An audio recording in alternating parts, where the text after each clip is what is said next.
Comme en arabe d'ailleurs, comme en français, comme en anglais, on utilise les mots nafs et ruh, âme et esprit, de façon qui n'est pas vraiment précise.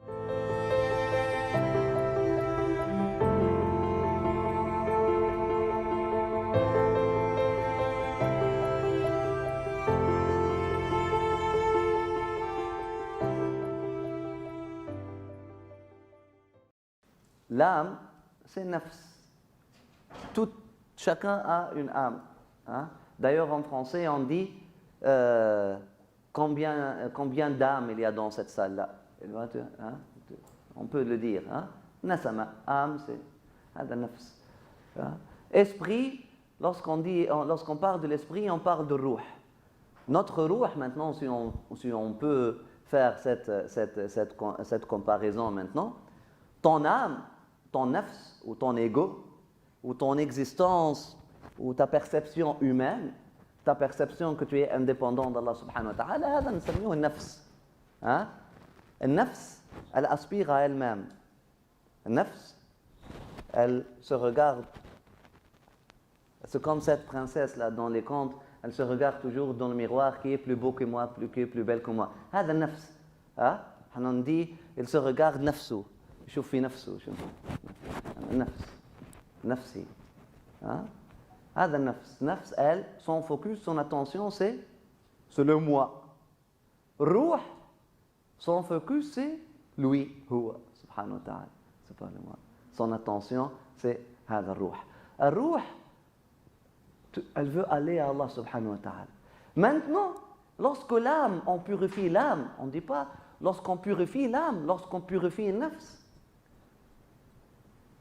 Le nafs, on purifie, à un moment donné, elle devient elle-même, hein? Elle joint qui? Elle joint ruh. Il a une histoire, une parabole, une histoire qui est une vraie histoire, mais on va l'utiliser comme parabole pour comprendre ce mystère en dedans de nous. L'histoire de Sayyidina Youssef dans le Coran. L'histoire de Sayyidina Youssef dans le Coran. Combien de personnalités il y a dans Sayyidina Youssef? À un moment donné, il y a Sayyidina Youssef, il y a l'Aziz, le roi, il y a Imra'atul Aziz. Et il y a la femme de Aziz, la femme du roi. La femme du roi, elle est possessive. La femme du roi, elle est maléfique. La femme du roi, elle veut Youssef pour elle-même. La femme du roi n'a pas peur de... Ce sont les qualités de nafs à l'état brut. Les qualités de nafs à l'état brut. Youssef, c'est ruh. Il aspire à son Seigneur, il a peur de son Seigneur, il a ruh. Lorsqu'on commence notre cheminement vers Allah subhanahu wa ta'ala, ou notre cheminement vers la liberté,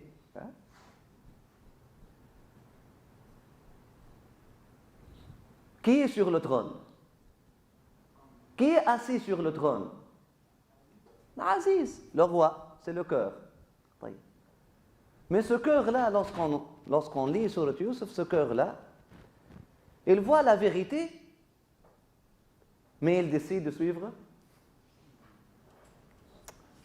Il a vu les preuves que Youssef était innocent, mais pareil, il l'a envoyé en prison. Puis il a continué à obéir. النفس, امرأة العزيز. Donc, qui est sur le trône? Lorsqu'on commence notre cheminement spirituel, le faqir en nous, là, le prophète en nous, là, il est où? Est-ce qu'il est dominant ou il est mustad'af? Ou il est affaibli dans la prison? Hein? Il est affaibli dans la prison, il est mustad'af. C'est pour ça, le cheminement spirituel, c'est vraiment faire sortir l'esclave de Dieu en dedans de nous, du trou, et le faire dominer, et le faire s'asseoir ou s'assire à la québécoise sur le trône de notre cœur. Hein? À la place de qui? À la place de nafs, à la place de Imra'at al-Aziz. Et là, lorsqu'on lit l'histoire de Youssef, on trouve qu'il y a plus dans cette histoire-là. Que lorsque Youssef n'est pas sorti de la prison, que lorsque Imra'at al-Aziz, elle aussi, elle a un cheminement. D'en haut, en bas. Elle était la reine, à un moment donné, elle est devenue détrônée, vieille, pas belle, aveugle, mendiante dans la rue. Lorsque Youssef est sorti de la prison, Imra'at al-Aziz est devenue pauvre.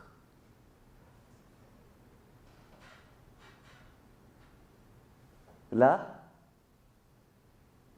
il pouvait se joindre parce qu'elle a réalisé sa pauvreté.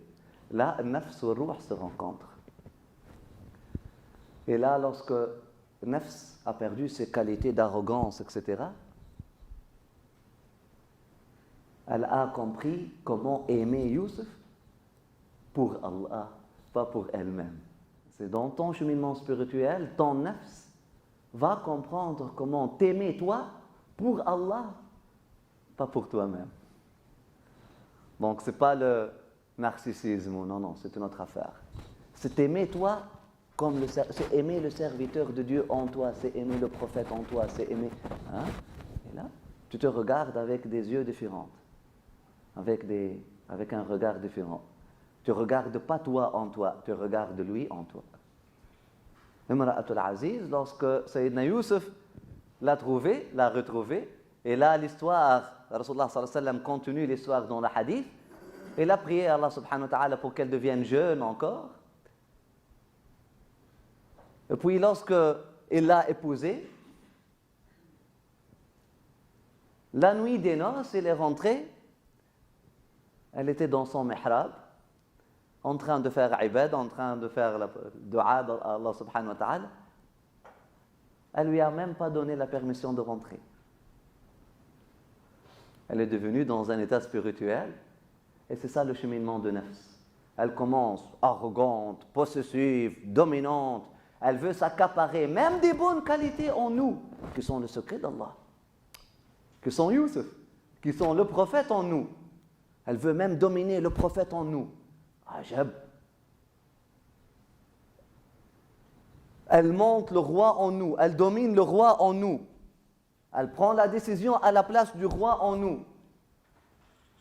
Elle abuse du roi en nous, qui est le cœur. Pas seulement ça, elle veut abuser le prophète en nous. Même le religieux, elle... Ajib. Même le pur, elle le veut pour elle-même.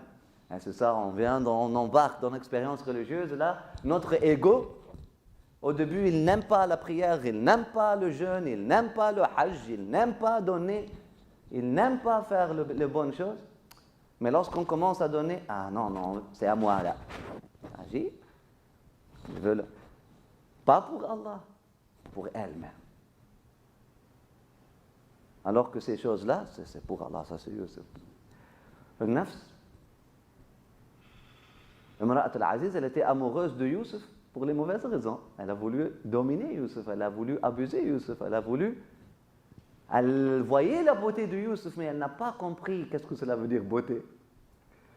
Elle n'a pas compris que c'est la beauté d'Allah en vérité qui est dans Youssef, que Youssef est là pour refléter la beauté d'Allah, que Youssef est là pour qu'elle songe à la beauté d'Allah subhanahu wa ta'ala et pour qu'elle oublie sa propre beauté. Pour diriger son attention vers son Seigneur. Mais Imra'at al-Aziz a aimé Youssef pour les mauvaises raisons. Nafs commence à s'aimer soi-même, à aimer soi-même pour les mauvaises raisons. Même les bonnes choses, même. C'est pour Allah subhanahu wa ta'ala. À un moment donné, tu chemines.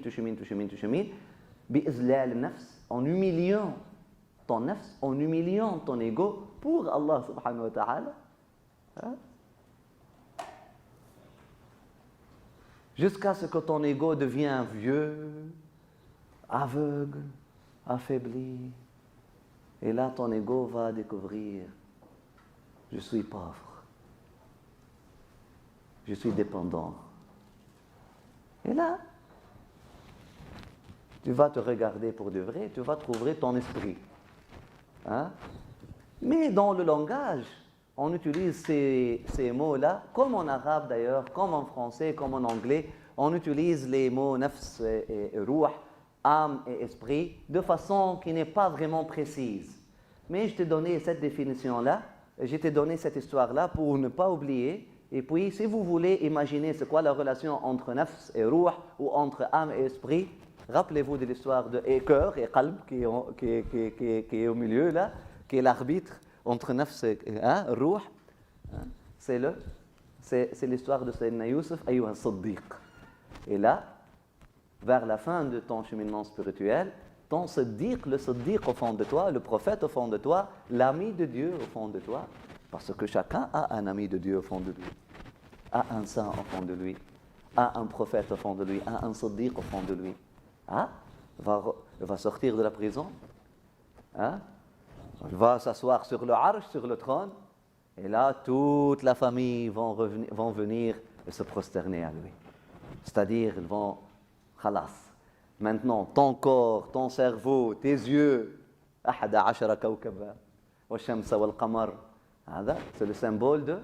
le symbole de ton cerveau, ta capacité, tes yeux, ton oui, ton toucher, tes pieds, ta main, tout ça se prosterne à quoi?